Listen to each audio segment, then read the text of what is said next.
Good afternoon. Good afternoon. I call this meeting of the Board of Parks and Recreation to order. I am Michelle Cummings-Steele, Chair of the Board of Parks and Recreation. Would you now stand for the Pledge of Allegiance? I pledge allegiance to the flag of the United States of America and to the republic for which it stands, one nation, under God, indivisible, with liberty and justice for all. You may be seated. We'll move now to the appeal of decisions pursuant to the provisions of 2.68.030 of the Metropolitan Code of Laws. Please take notice that decisions of the Metropolitan Board of Parks and Recreation may be appealed to the Chancery Court of Davidson County for review under a common law writ of certiorari. Any appeal must be filed within 60 days after entry of a final decision by the board. Any person or other entity considering an appeal should consult with an attorney to ensure that time and procedural requirements are met. We'll move now to the consideration of minutes. Have you had an opportunity to read the minutes for our March meeting? Is there any discussion? Yes, ma'am, Madam Chair. I'd like to amend the minutes to reflect Ms. Scott Barnes's request that the Parks Board have an opportunity to tour a variety of parks and facilities sometimes in the next several months. Thank you so much. That Commissioner Barnes could not be here today, but did send that amendment in. It was left off the minutes inadvertently. Is there a motion? Are there any other amendments?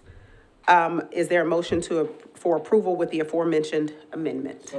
Second. Thank you so much. It's been properly moved and seconded. All those in favor? Aye. Any opposed? Thank you.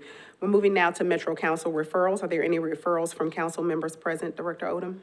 There are none, ma'am. Okay, thank you so much. We'll move now to old business 03-22-04. Staff requests approval of an 18-month extension of a temporary construction license agreement with Opry Mills Limited Partnership associated with construction of the Opry Mills Connector Greenway. Commissioner Haynes, is there a report from the Acquisition Committee? The Acquisitions Committee met and recommends approval. Thank you so much. Is there any discussion from this body? I will accept a motion. Move to approve. All in favor? Aye. Any opposed? The motion passes. Moving now to 03-22-05, staff requests approval of a conservation greenway easement agreement from Simon Group for construction of the Opry Mills Connector Greenway on Simon property. Commissioner Haynes, is there a report from the Acquisition Committee? Acquisitions met and recommends approval. Any discussion from this body? I'll accept a motion. Is there a second? Second. It's been properly moved and seconded. All those in favor? Aye. Any opposed? Thank you so much. The motion passes. 03-22-06, staff requests approval to acquire a 2.59 acre parcel of land located at 88 Hermitage Avenue for use as part of the development of Wharf Park restoration of the historic school structure that is on this property for public use and extension of the existing Rolling Mill Hill Greenway. In addition, a portion of this property will be combined with the adjacent parcel to the north, which is currently owned by the Metropolitan Development Authority, MDHA, to provide affordable and workforce housing options, attached as a preliminary conceptual site plan for reference. Commissioner Haynes, is there a report from the Acquisition Committee? Acquisitions recommends approval. Thank you so much. Is there any discussion? Is there a second? Second. All in favor? Any opposed? The motion passes. Moving now to the consent agenda, we'll move now. I will accept a motion to accept the consent agenda in its entirety. Is there a second? All in favor? Any opposed? The motion passes. Moving now to new business. 04-22-02, the Nashville Food Project requests consideration of a 5-year license for the organization to operate at Mill Ridge Park. This request includes a pilot project to allow produce sales from the garden by the nonprofit. Director Odom, is there a recommendation? Staff recommends approval. I'll accept a motion. Is there any discussion? I'm sorry. Is there a second? All in favor? Any opposed? The motion passes. 04-22-03, staff requests park approval Park Board approval of a donated conservation Greenway easement and construction of the associated Cumberland River Greenway segment from PRII SH Peabody Union Apartments Owner LLC. The easement will be located on parcel ID 093-1102-5600 at 30 Peabody Street. Director Odom, is there a recommendation? Staff recommend, defer to acquisition. Deferring to acquisition, I apologize. Thank you. We're moving now to 04-22-04, nomination of Park Board officers as per section 1000.4 of the Metro Parks Policy Manual, election to be held in May. Right? Yes, it's April. So we will open the floor for nominations for chairperson of the board.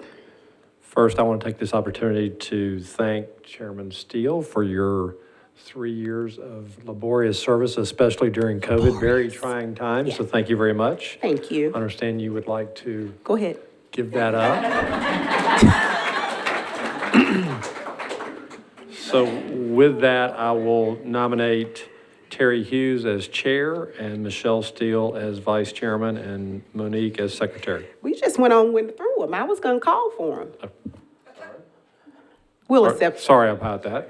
We'll accept those. Is there any discussion or any changes? Okay. So we have y'all messed me up. All in favor? Any opposed? Okay, thank you. We will vote in May. Thank you so much. We're moving now to special presentations. Centennial Park Conservancy to present an annual update to the board. Are you here? Hey. How long? I'm here. Good morning. You have 7 minutes. I wanted to clarify. I am putting on my stopwatch because I'm not known for brevity. So, well, thank you, Dr. Steele and the entire Park Board for having us here. It has been a few years due to COVID since we presented. We are currently in our 37th year as support organization for the Parthenon and our 17th year for support organization for the broader Centennial Park. I personally have been here for 11 years, and it's been an honor to serve the Parks Department and work with Monique and her team on what has been an outstanding partnership. Okay. As you know, our mission is to preserve, enhance, and share the Parthenon and Centennial Park with our community. We recently established some guiding principles recognizing Centennial Park and the Parthenon as National Historic Places and Nashville treasures, serving as locations for recreation and celebration and a cultural centerpiece of our community. We partner with Metro Parks to protect, maintain, revitalize, and activate the park and the Parthenon, and our work is grounded in the belief that a public-private partnership is essential to achieving these goals. For the past few years, we've been focusing on our ability to sustain the Park and Parthenon's vibrancy as thriving public spaces. In 2020, we established the Centennial Park Maintenance Fund, followed by the Parthenon Preservation Fund in 2021, to help fill Metro funding gaps and hopefully to enable parks to allocate resources to underserved parks without friends groups. We also worked last year with Central Park Conservancy's Institute of Urban Parks on a strategic plan to guide our organization to fulfill our mission over the next 7 years. That plan included a key stakeholder assessment that included the Parks Board and leadership and included our organization. We analyzed our fundraising efforts, our programs. We developed the guiding principles. We developed strategic objectives, and we also realigned our organization to meet our goals. 4 areas of focus came out of the strategic plan, which would be our focus for the next 7 years. Preserving and enhancing Centennial Park and the Parthenon, focusing on its revitalization and maintenance needs, and looking to create sustainable fundraising sources to underwrite them. Sharing the Park and Parthenon with residents and visitors to foster an equitable and vibrant civic space, focused on inclusive and accessible programming, plus enhancing the visitor experience. Serving as a champion for Metro Parks and park users, that is helping to understand and prioritize Metro Parks needs of park users, as well as serving as a champion for the entire park system in our community. And building organizational inclusivity, excellence, and sustainability. This involves using an equity lens to evaluate our decisions and to make sure we have the capacity to meet those goals. We're currently working with Noah Spiegel, who's a consultant from the Center for Nonprofit Management, to finalize these plans and make sure that we have actionable objectives. A bit of focus on last year, sharing the park with our community. For the Parthenon, we established the Parthenon Preservation Fund and raised $162,000 for it. That included preservation, restoration of the marble casts. We were underwriters of 6 exhibitions, including one focused on gentrification in North Nashville. And we enhanced the visit experience following up on our funding of Wi-Fi, by establishing the first museum visitor guide, I believe, in 2 decades, by installing new gallery lighting, audio tours, and translating those audio tours in Spanish and Arabic. And thank you to John Holmes, the entire Parthenon team, for their partnership there. Our Musicians Corner program presented 16 free music events in an abbreviated season to 50,000 people.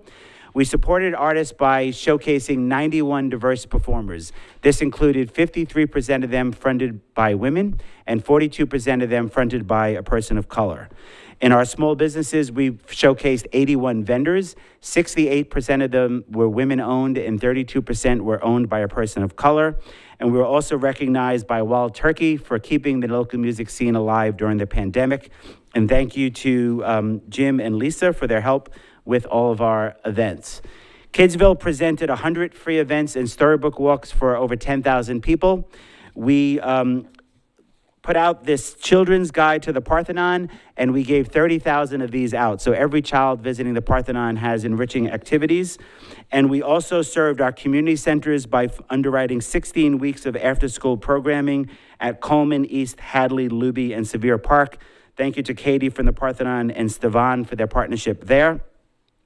Nashville Earth Day presented a socially distanced event to 2,000 people and gave away 5,000 trees. We also used the proceeds to underwrite environmental projects in Centennial Park, Hadley Park, Hartman Park, Millridge Park, Mullins, and Shelby Parks. It's our way of supporting the entire park system. For the revitalization, we continue the revitalization of the park. Obviously, the Great Lawn phase reopened. Thank you to Tim for his partnership there, and we raised another $2.6 million for upcoming improvements to the park. For park maintenance, we established the maintenance fund and allocated $150,000 of revenue to maintain the park with a commitment to support dedicated maintenance. And thank you to Rick and his team there. Equity and inclusivity. We established an equitable engagement committee that is working to utilize an equity lens to inform our decisions and ensure that we have equitable access, inclusion, and narrative representation in the park. Jackie Jones serves on that committee, and we thank Jackie for being the park liaison there. We established a paid internship program at the Parthenon called the Wesley Payne Internship Fund to help focus on the next generation of museum professionals, and we raised $29,000 for that fund. I already talked about our prioritization of women and people of color in our programs. With our board, we increased our representation of people of color from 19% in 2020 to 33% in 2022, and we worked with Creative Park Nashville to fund the historical marker in the park for the former swimming pool. In terms of revenue, we brought in $1.6 million from a diverse array of fundraising source from the operating side and spent $1.6 million. And the same thing with special projects. We brought in $1.6 million for park improvements, for the Preservation and Maintenance Fund, and for the Internship Fund. And we spent $1.8 million on our special projects. That is the update. We thank you again, everyone on the Parks Board and Monique and team and the Parks staff. Hopefully, I think after 37 years, our partnership is as strong as ever, and we're sincerely grateful for the opportunity to continue serving the park and the Parthenon. And we so appreciate your partnership. You have listened to the leadership of the Parks Department. You've listened to the leadership of this board. And as we've had conversations around diversity, equity, and inclusivity, you've taken that and put it in your work, the work that you do day to day. And for that, we say thank you. as we seek to serve a changing population, a growing population, Centennial Park is doing the work, and we appreciate that. I sincerely thank you, and it's been an honor and a pleasure. And I'm especially interested and excited to see that you're taking the work that you do here out into other parts of the park system. And the community center project, for example, and you mentioned several others. So that's, it's good to have the central Centennial, but it's nice that you're sharing. Yes, we've had a lot of discussions with our board that obviously our primary mission is Centennial Park and the Parthenon. But as an organization that has great support from the community, we have a responsibility for helping the rest of the community. Absolutely. And so that is something that we know is a responsibility and is very much in our strategic plan. Thank you. Any other comments from the board? Any questions? Thank you for your time. Thank you. We'll move now to Live Nation to present an annual update to the board. Thank you so much for being here. You two have 7 minutes. Start my stopwatch as well. Okay. All right, I appreciate Yeah, it. don't pay me any attention. First of all, I want to thank the Parks Board for having us as well. I really appreciate it, and we're delighted to be here. I'll run through a quick agenda here. I want to introduce our team. We'll go through 2021 events recap, go through some demographics of our attendance. We'll go through our economic impact, dive into the DBE component a little bit, and then go through our sustainability and community impact as well. Then we'll look at 2022 and our facility investments. First of all, I want to introduce our team, which is fronted by Sally Williams, who is our president of Nashville Music and Business Strategy. Also Brian Benson, who is our senior talent buyer. I'm Alessia Nair, I'm the GM of Ascend, and we've got Scott Neuenschwander, who is our ops manager, longstanding employee of Ascend as well. We'll go through our 2021 events recap. Last year we did 10 civic events, which included the ballet, summer jam, some symphony events, and Party for a Cause. We had 23 promoted shows. Obviously, we had a bit of a condensed season due to COVID, but we're looking to get that count a little bit higher this year for a total of 23 events. In terms of our attendance at Ascend, we had, obviously, like I said, 23 shows, a little bit lower than historicals, but not bad considering we started our season in July. Local, 52% of fans live in Nashville proper, so it's a pretty good number, all things considered. We had 136,000 folks walk through the door at all of our shows, and then 71% of fans said they would recommend the venue. Obviously, there's a lot that goes into that, but it's a pretty good number. And then employees we have at Ascend, 170, so that's seasonal and full-time. Pretty large number considering our size of our venue. So we'll dive into the economic impact specifically here. So this includes metro revenue, taxes, and our charity component. In terms of metro revenue and taxes, it's $593,000. That includes 144 of local and 449 in state tax. In terms of metro revenue in the base rent, seat fee, and the charity component, we've got 768,000. Which includes 632,000 in base rent and seat fees, and then another 136,000, which was paid to the, split between the Nashville Parks Foundation and the Community Foundation of Middle Tennessee. In addition to that, our concessionaire partner, Legends, paid $324,000 in sales tax on food and beverage and $136,000 in liquor sales tax. In total, $1.8 million. We just want to call out our partnership with the Nashville Parks Foundation. Obviously, Louise has been a valued partner for a lot of years, and we really appreciate the work that she's done. If you don't know, the Parks Foundation recently renovated their website, so this is a screenshot. I got a little preview of that. Looks great. They've got 178 parks, 27 community centers, and we donated $68,000 last year. I know they're also looking into other fundraising opportunities, and we're just delighted to be a partner with them. Now we'll dive into the DBE economic impact, which is the disadvantaged business enterprise. Last year, we spent about 24%. In 2021, that totaled $470,000. Historically, since Ascend has been open, it's up to 29%, and which is over $3 million, which is something we're pretty proud of.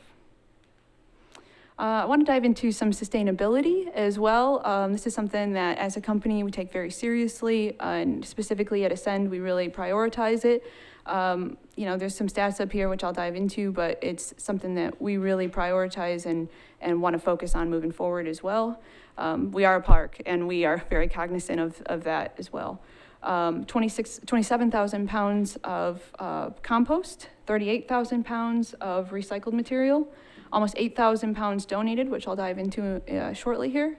We've got 86,000 pounds of waste were diverted from landfills, and almost 51% of trash is diverted, which is really great. Nationally, I think it's around 30% at most music venues, so we're doing really well there.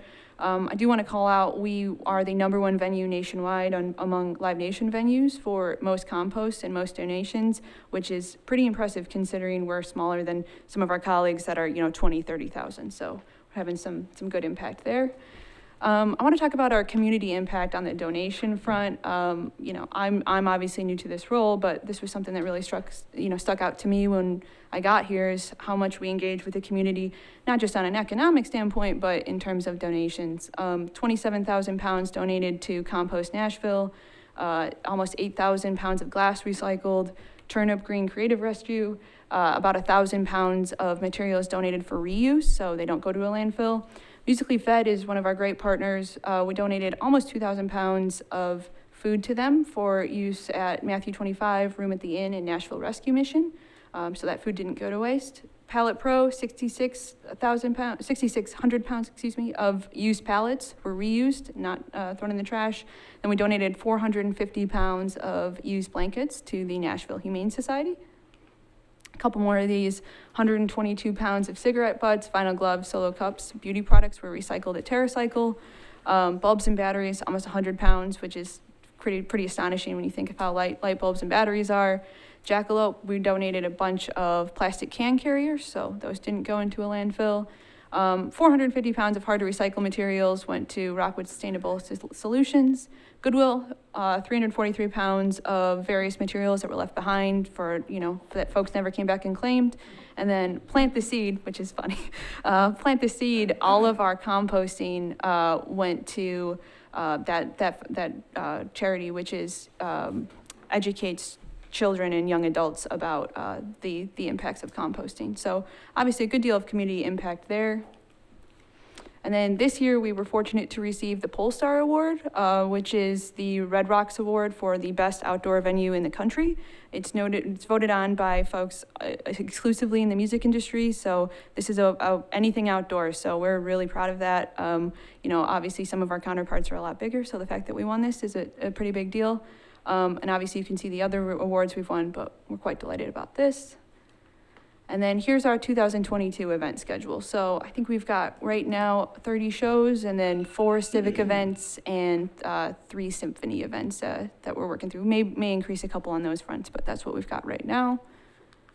And then in terms of facility investments, these are some initiatives that we're taking to improve the venue. One is closed circuit television. We've improved the air conditioning in one of our concession stands. We're doing a little bit of a facelift on our VIP club furniture, some improved lighting, and some enhanced safety measures. So that's pretty much all we got. Thank you so much for the time. I really appreciate it. Thank you so much for being here. Any questions or comments for Live Nation? I want to thank you too, as well, for your partnership. I work for Lipscomb University. We have in my college a sustainability program, and those numbers and the impact that you all have had really spoke to me. Absolutely. In that any of us can have impact in communities in which where we're placed. Absolutely. Absolutely, and so that's phenomenal. Yeah, thank you so much. I really appreciate it. Yeah, pretty good stuff. Moving now to capital projects update with Tim Netch. He is not here, so Hey, Tim. Tim, you were hiding. Tim, we will hear your report now. Great. As usual, I'll just hit on some high points. The Fort Negley Master Plan is proceeding, and we will have a second round of public engagement meetings on April 23rd and April 25th. You all have received an email about that, and you'll get additional reminders about that. It is moving forward successfully. Also at Fort Negley, we have a purchase order in place, and the contractor has mobilized for the first round of stonework repairs on the site. At Sevier Park, the Sunnyside Mansion restoration, we are currently in the process of reviewing construction bids on that. So we hope to have a negotiated contract in place for that fairly soon. At Trinity Hills Habitat, so these are our two parallel projects. Several months ago, you all approved a proposal from Habitat for Humanity to develop a 6-acre park, and they are initiating their public engagement process. That will be, the first of those meetings will be on April 26th at 6 p.m. at the North Police Precinct. And we can give you additional information on that. And then we own the immediately adjacent property to the south that we will also be developing, but it is on a separate track. So we're trying to consolidate the community engagement component, but the design and development will be into two separate phases with two separate contracts. Warner, the third of 3 traffic counts on trails will be conducted later this month, and that is for pedestrians, bikes, and horses. And then at Wharf Park, we're proceeding on the final concept development, and the final round of public meetings on those will be scheduled in late May. Those are the highlights. Happy to answer any questions. Any questions? Thank you so much. Thank you. We're moving now to upcoming special events and activities with Jackie Jones. Good afternoon. So I have a number of events to tell you about. Some may be listed on your sheets, some may not, but you'll want to pay attention to these, I'm sure. We have the Music City Open Disc Golf Tournament from 6 a.m. to 8 p.m. on April 1st at Mill Ridge Park, one of our newer parks. On September 8th, we have the Friends of Shelby Park Art Show from 9 a.m. to 5:30 p.m. at Shelby Bottoms Nature Center. Greenways for Nashville's Richland Creek Run is scheduled to begin at 7:30 a.m. at Richland Park on Saturday, April 16th. We have the Earth Day Festival is scheduled from 11 to 6 p.m. on the Great Lawn in Centennial Park on April 23rd. That event is sponsored in part by the Centennial Park Conservancy. Also on April 23rd is the official 50th anniversary celebration of the Centennial Arts Center. That event takes place at 6:30 p.m., of course, at the center. The opening event will feature artwork from former staff and instructors, along with archival photos of the Art Center throughout the years. On Wednesday, April 27th, we have the inaugural spring luncheon sponsored by the Friends of Warner Park. That is scheduled from 11:30 a.m. to 2 p.m. at the Warner Park Nature Center. And then on April 30th, there is an opening day soccer stadium, community tree planting by the Nashville Tree Foundation from 9 a.m. to 3 p.m. at Browns Creek Park at Fair Park. That concludes my report. Thank you so much. Thank you for your time today. Report of the Director, Director Odom. Thank you, Madam Chair. Just a few things to report to you all, Park Board members. We continue to coordinate and work with the Office of Management and Budget as we firm up our FY23 operating budget request. As you know, that process is, once we make a submission, there's a back and forth. And then some input from the mayor's office as well. But as soon as we have the mayor's final proposed budget for our department, I will share that with you. Jim Hester continues to work with Metro Procurement to develop the solicitation for programming and operations at Church Street Park. It is moving along with the goal of having a permit holder or operator, however we term that, by June 30th when the current grant expires.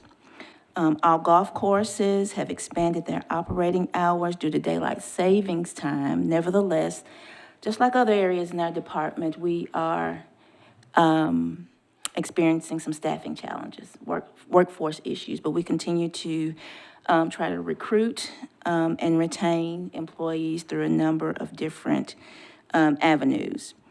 Thank you to all of you who were able to come out to the historical marker ceremony on Wednesday, March 23rd at the Centennial Arts Center. That was a great event. Again, thank you for all of you all who participated. Thank you to the Conservancy, who was very supportive in that effort, and to the Parks team. Just an FYI, installation of a new dog park fence at Centennial will begin April 4th. You all may remember a few months ago, I think it was back in the summertime, you all accepted a grant from one city. And that is what that donation was allocated for, and we're excited to see that happen. A follow-up to remarks that, or notes that Commissioner Scott Barnes left about kind of a field trip for you all visiting parks facilities. We are in the process of developing an itinerary, and as soon as we have that, we'll reach out to you all for some prospective dates for us to get out again and see the park system. Looking forward to it. And also, we will be in touch with you soon also about reconvening the working committee and continuing our work and discussions, thoughtful discussions about equity of recreational facilities across the park system. So I'll be in touch with you about many more things other than that, but those in particular. Any questions? Thank you so much. We're moving now to announcements, requests for future agenda items, and open items. We have an appeal for Camp Twigs at Warner Park. Is Ms. Laura Johnson in attendance? You are free to address the board. You have 3 minutes. Thank you. welcome. Thank you, Director and Board Chair and the Board of Parks and Recreation for the opportunity to speak today. As you know, Leadership Academy is seeking approval of a permit to run a day camp at Warner Park. My day camp is accredited by the American Camp Association, has high quality ratings from local parents, and the camp is beloved by children who are our future citizens of this community. The camp also provides jobs and essential 21st century job training skills to teenagers and young adults. In addition, the camp is priced below median camp market, as well as provides scholarships for low-income families, as well as for DEI initiatives. Since 2014, Leadership Academy has demonstrated a strong commitment to shared goals with Metro Parks and the support of the Plan to Play, the strategic plan, by serving over 3,000 children at our day camp at Warner Park. Our camps are designed to support and promote the parks. We're not attempting to compete with the parks programming. Nashville is in a child care crisis for early childhood up through 3rd grade. As the city grows, this child care crisis grows. And this fact has been recognized by Mayor Cooper as well as the Governor of Tennessee and relates to our economic recovery. Leadership Academy provides this essential service for families, and they have come to rely on this service over the last 8 years with our availability throughout the summer break, as well as camp hours that align with parents' working schedules. The community is asking that parks not remove these services that they have counted on, especially when such options are already scarce. Leadership Academy is committed to providing equitable access for out-of-school childcare for our working families in Nashville. We hope for a decision of our appeal sometime before your next meeting so that we can get our camp up and running for late June, if we were to be granted that opportunity. Connecting children to nature has been my life's work and my passion. I really ask that you please let me do this work here in the parks and let me run my nature camp that the kids love. I do commend the parks for your efforts to improve the park and bring in a new program, and I do want to clearly state that I truly support that. Thank you so much. Thank you. Are there any questions for Ms. Johnson from the Parks Board? Okay. Thank you so much. Thank you. Jim Hester, Jim Hester, do you mind coming up and giving a report from the staff regarding this appeal, please? Sure, thank you. Take you back in time a little bit. This permit started with the Friends of Warner Park. They brought us this I guess it was about 8 years ago. There was a former leadership at the Friends Group. Then that leadership changed, and the Friends Group and we did the permit through the Friends Group, and then they hired the Leadership Academy as the vendor. And then we took over about 2018 and started permitting it directly. But at that time, you know, we had discussions with Vera about doing a camp at the Nature Center, and we've always wanted to do one ourselves. And as we talked with Laura over the years, 2018, 2019, 2020, which we didn't have camp because of COVID, we told her that we really wanted to grow our camp. So in September of 2021 of this year, we had a meeting and told her that we would not be renewing the permit for this coming 2022 season. And the reasons were we wanted to grow our own camp. We wanted to grow the naturalist camp at the Warner Nature Center and the Pen Pals program. We also, the field station where she had been operating was converted to, we're going to use it as a natural resource center, and the sweat team is going to be operating out of there. So there's not a suitable location for the camp. And also, the field station, and then the fact that we're doing our own camp. And then the one thing that I really wanted to say was we are very active in the park. The Warner Nature Center does, I mean, y'all hear about the programs and all the things that they do, but thousands of kids come through there every summer. They've got their naturalist camp coming up. We've got the Pen Pals camp coming up. There's a smaller program called Nature Explorers, which is only for a few weeks, and it's only a partial camp that happens, and it's taking place. And also Warner has the Warner Nature Club that happens. So we feel like we are pretty well fulfilling a lot of the needs there. There's always going to be more demand in a park than we've got room for. And Warner, as you know, is a very busy, busy park. And we just made the decision that we needed to move on. So, Are there any questions from commissioners? Yes, Jim. Commissioner Haynes. Jim, was there any discussion with the applicant to provide a different venue of a different park? Clearly, what she's doing is good, what Warner Parks is doing is good, but was there discussion of another park facility for her camp? yeah, she is currently going to be running this summer a camp in Bells Bend and Beeman, and we actually increased the number of campers that she could have there. She is doing a smaller camp at Warner. It's a mountain bike camp that she'll be doing there. She also runs a sail camp at Hamilton Creek and runs that camp there. And then we did tell her that we were open to other camp locations other than Warner Park, and there didn't seem to be any that would work. Other questions from commissioners regarding this? All righty, thank you so much for your time. This will be placed on the May agenda for consideration by the board at that time. Any other announcements, requests for future agenda items or open items? Okay, seeing none, I'll accept a motion to adjourn. Look at y'all be on it now. Y'all don't want to stay. We're adjourned. Thank you so much for your time today.